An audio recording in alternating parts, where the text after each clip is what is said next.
En 1914, des Marines américains débarquent à Port-au-Prince, entrent dans la Banque nationale d'Haïti et emportent 500 000 $ des réserves d'or du pays, puis les expédient vers New York sous escorte militaire.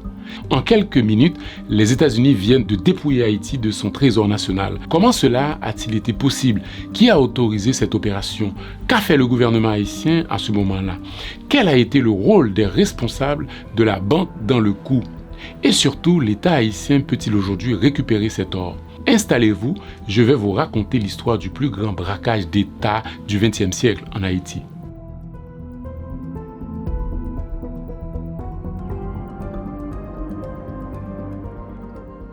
Pour comprendre le contexte dans lequel a eu lieu cette opération spectaculaire, il faut comprendre le contexte politique tendu en Haïti à l'époque. En 1914, Haïti est un pays très vulnérable et fragilisé par une instabilité politique ponctuée de coups d'État à répétition. Tout ça alimenté par l'influence étrangère, notamment des États-Unis. Vous allez comprendre. Entre 1911 et 1915, le pays connaît une série de crises violentes et d'assassinats politiques où plusieurs présidents sont renversés, exilés ou carrément assassinés. Les rebelles Kako, composés de paysans du Nord, menaient régulièrement des insurrections armées. En seulement 4 ans, entre 1911 et 1915, pas moins de 7 présidents ont succédé à la tête du pays. On a d'abord Antoine Simon, il est renversé par Cincinnatus Lecomte, qui lui sera tué de manière spectaculaire dans l'explosion du Palais national en août 1912. Tancrède Auguste arrive au pouvoir, mais il meurt subitement moins d'1 mois après sa prise de pouvoir. Il a probablement été empoisonné. Il est succédé par Michel Oreste, qui, sous la pression d'une insurrection, démissionne quelques mois après et s'exile en Colombie. Oreste Zamor le succède, mais ne reste que 8 mois à la tête du pays. Joseph Davilmar Théodore, le chef des Kako, le chasse du pouvoir et devient à son tour président. C'est sous sa présidence que les Américains vont venir enlever les réserves d'or du pays. On reviendra en détail là-dessus. Joseph Davilmar Théodore sera lui aussi renversé par Villeboin-Guillaume Sam seulement 3 mois après avoir accédé au pouvoir. Villeboin-Guillaume Sam, qui fera fusiller l'ancien président Oreste Zamor, sera quant à lui léché par une foule en colère. Sa mort violente va servir de prétexte à l'occupation américaine. C'est dans ce contexte que les Américains vont venir prendre l'or. C'est un contexte très propice à l'intervention étrangère. Parce que sans cette succession de crises, la saisie aurait été plus difficile. L'opération aurait rencontré des résistances locales. Mais un autre acteur, beaucoup plus important, va faciliter la saisie de la réserve d'or du pays. Il s'agit de la Banque nationale d'Haïti. Les Américains ne sont pas venus comme ça prendre l'or. Ils sont entrés dans la Banque nationale d'Haïti comme si c'était chez eux. Pourquoi? Dites-vous que s'ils peuvent entrer comme ça à la banque et repartir avec l'or, il y a eu au moins une autorisation, quelques complicités. C'est là où c'est important que je vous explique le fonctionnement de cette banque qui a ouvert bien grand ses portes aux Marines américains. La Banque nationale d'Haïti, BNH, est créée en 1880 sous la présidence de Lysius Salomon. Elle est enregistrée à Paris et est contrôlée par la Banque française, le Crédit industriel et commercial CIC. Et oui, vous avez bien entendu, elle est enregistrée à Paris.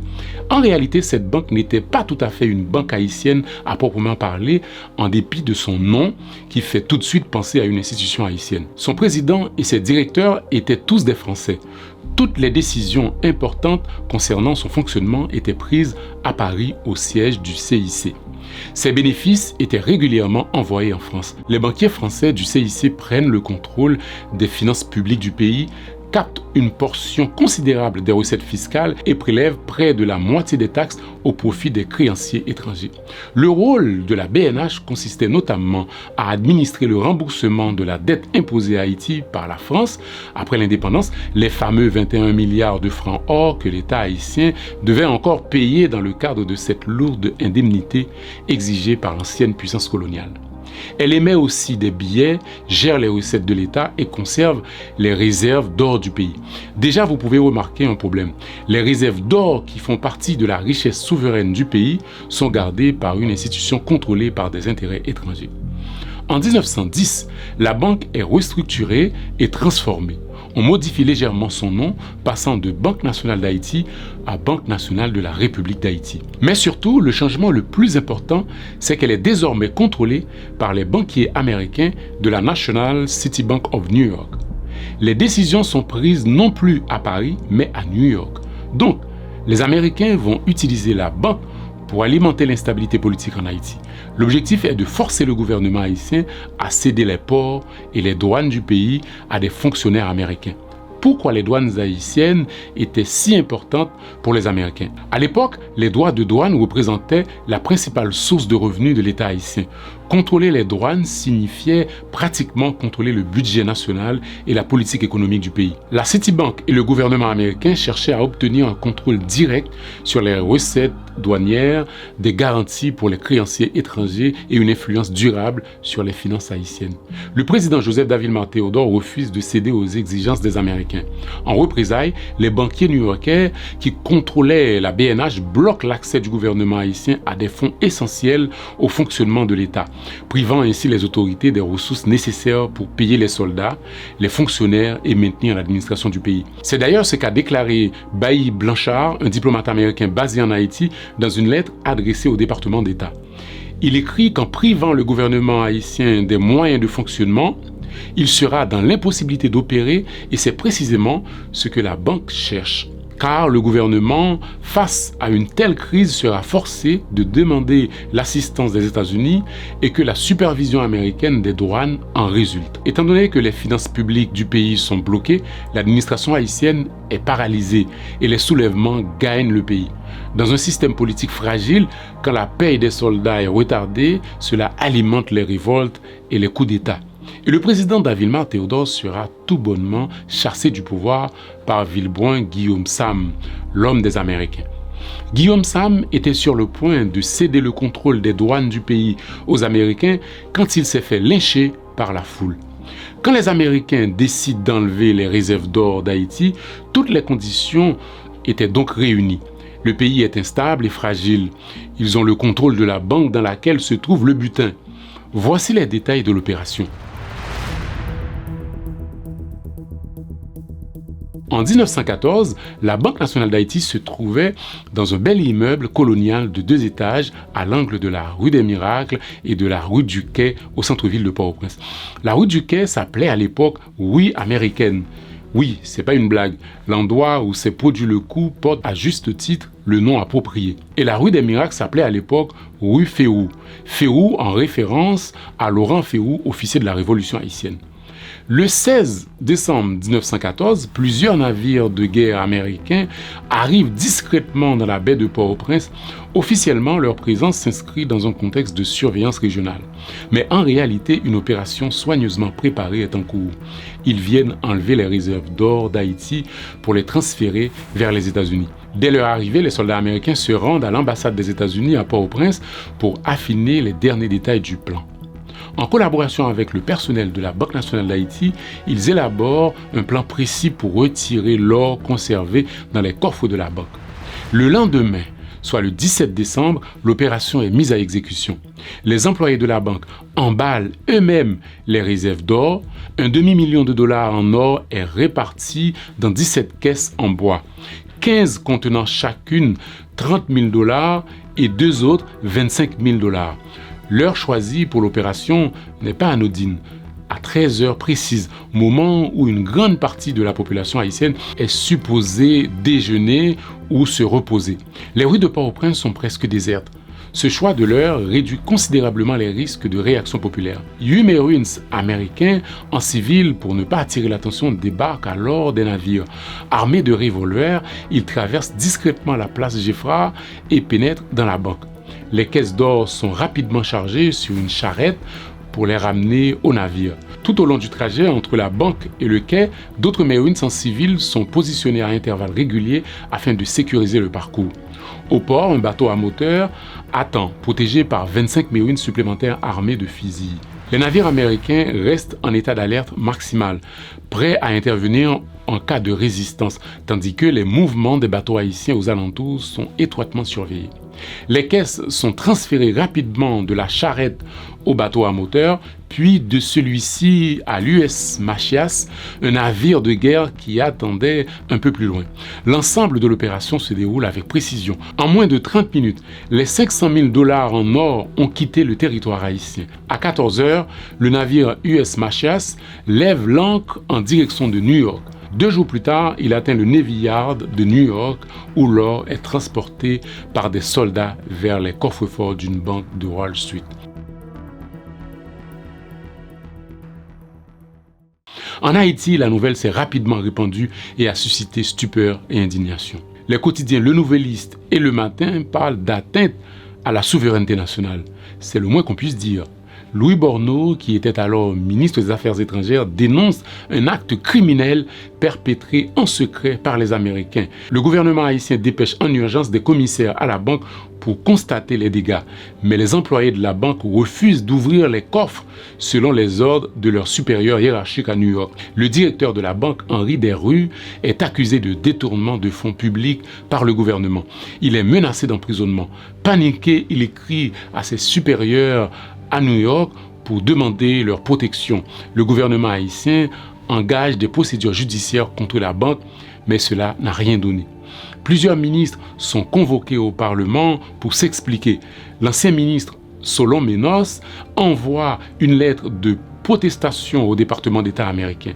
Dans sa protestation, Menos souligne que les fonds enlevés par les Américains appartenaient à l'État haïtien et non à la banque. Il explique que ces fonds ne pouvaient en aucun cas quitter le territoire haïtien sans l'accord du gouvernement.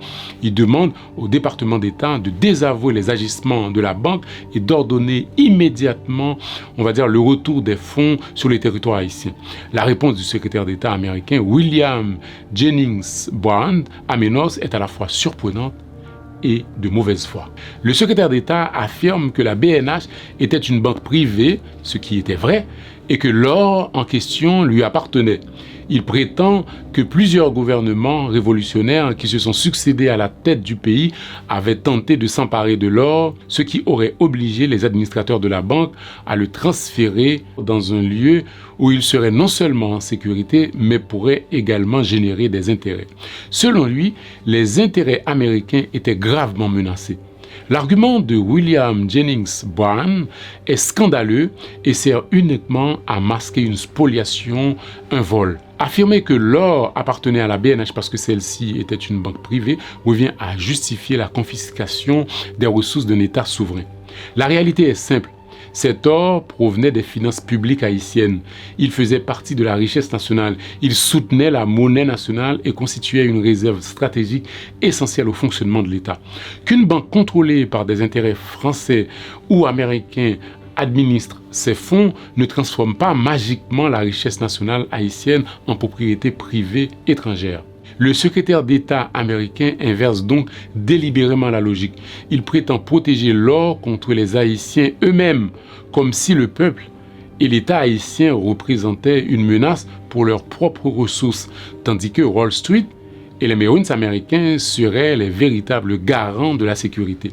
Cette position est profondément paternaliste, impérialiste et hypocrite. L'argument devient encore plus absurde lorsque l'on considère les moyens employés. Si l'or appartenait réellement à une simple banque privée, pourquoi mobiliser des navires de guerre, des marines armés et une coordination diplomatique de haut niveau? On n'envoie pas une force militaire étrangère pour sécuriser une opération bancaire ordinaire. On le fait pour imposer une décision politique, extorquer un bien qui ne vous appartient pas. La position de Bryan ne défendait pas le droit, mais les intérêts de Wall Street, de la National City Bank et de l'expansion stratégique américaine dans les Caraïbes. Les 500 000 $ en or saisis en 1914 représentent une somme importante pour l'époque et équivaut à plusieurs millions de dollars aujourd'hui si l'on tient compte de l'inflation et du prix de l'or. Ces 500 000 $ en or constituaient la réserve stratégique nationale pour un petit État fragile comme Haïti. Il faut savoir que quand on parle de réserve stratégique nationale, on parle d'une richesse essentielle que l'État conserve pour protéger la stabilité du pays en période de crise. En 1914, les réserves d'or d'Haïti servaient notamment à garantir la valeur de la monnaie, faire face aux urgences politiques ou économiques et stabiliser les finances publiques. C'était une sorte de coussin de sécurité économique. Si un pays perd cette réserve, sa monnaie devient plus vulnérable, il dépend davantage de puissances étrangères, sa capacité de décision économique diminue et risque la mise sous tutelle étrangère. La réserve stratégique nationale, c'est le capital de sécurité d'un État. Pour Haïti en 1914, l'or représentait une partie cruciale de cette sécurité économique et politique. Et c'est cette protection que les Américains ont fait sauter pour pouvoir envahir le pays. D'ailleurs, quelques mois après cette saisie, les troupes américaines débarquent en Haïti et occupent militairement le pays. Je vous conseille vivement d'aller voir notre documentaire sur l'occupation américaine si vous ne l'avez pas encore fait. Je vous mets le lien en description. À l'époque, les Américains considéraient Haïti comme stratégiquement important dans la région Caraïbe, notamment à cause du canal de Panama et des rivalités européennes. Le contrôle économique du pays était un outil géopolitique. Avec cette saisie des réserves d'or du pays, Wall Street et les banquiers américains veulent pénétrer le système financier haïtien et remplacer progressivement l'influence française. Et puis, il faut se rappeler qu'avec le canal du Panama, ouvert la même année, en 1914, Washington craint qu'une puissance rivale influence les Caraïbes.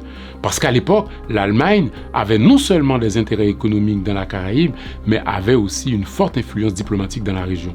Donc, conformément à la doctrine de Monroe, les États-Unis s'arrogent le droit non seulement d'intervenir dans un pays étranger, mais de s'accaparer au grand jour de sa réserve d'or. Donc l'or est important non seulement pour sa valeur monétaire, mais aussi parce qu'il représente la souveraineté financière et la capacité de résistance politique. Et cela marque un tournant majeur dans l'histoire d'Haïti. Maintenant, la question qu'on se pose, est-ce que Haïti peut aujourd'hui récupérer cette réserve d'or? Je tiens tout de suite à le préciser, c'est quasiment impossible. Pourquoi? Parce que l'or d'origine n'existe probablement plus. Les réserves transférées à New York en 1914 ont été intégrées depuis longtemps aux circuits financiers internationaux. Et puis, il y a prescription juridique et toute une série d'obstacles diplomatiques qu'il serait très long à énumérer ici. La question n'est pas seulement juridique, elle est aussi politique. Les États-Unis n'ont jamais officiellement reconnu cet acte comme un vol. Ce serait déjà un premier pas de le reconnaître au moins. La chose qu'Haïti pourrait envisager, c'est une simple réparation financière ou symbolique. Même là encore, c'est utopique parce que c'est une démarche politique longue et compliquée, surtout en ce moment avec l'agressivité de l'actuelle administration de Donald Trump. Les États-Unis ont d'abord privé Haïti de ses réserves stratégiques, l'ont financièrement affaibli, puis l'ont occupé militairement. Mais cette logique, ce pillage ne commence pas en 1914. Sans vouloir minimiser la mauvaise gestion et la corruption des dirigeants haïtiens, il faut reconnaître qu'Haïti, depuis son indépendance, a dû affronter une lourde indemnité imposée par la France, des dettes écrasantes et la mise sous contrôle de ses finances publiques par des banques françaises puis américaines. Pendant des générations, une grande partie des richesses du pays n'a pas servi à construire Haïti, mais à enrichir des puissances étrangères. Alors, lorsqu'on s'interroge aujourd'hui sur la pauvreté d'Haïti, il faut aussi regarder cette histoire, celle d'un pays dont les ressources ont été méthodiquement pillées, sa souveraineté affaiblie et son développement continuellement entravé par la logique implacable du rapport de force. Voilà, c'est la fin de cette émission. Merci de l'avoir suivi, prenez soin de vous, à bientôt pour une prochaine page d'histoire. Au revoir.